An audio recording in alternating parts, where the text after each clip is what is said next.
மரத்தில் ஊஞ்சல் கட்ட வசதி இருக்காது.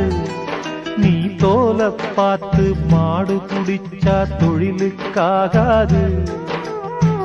புழுவுக்கு ஆசைப்பட்டு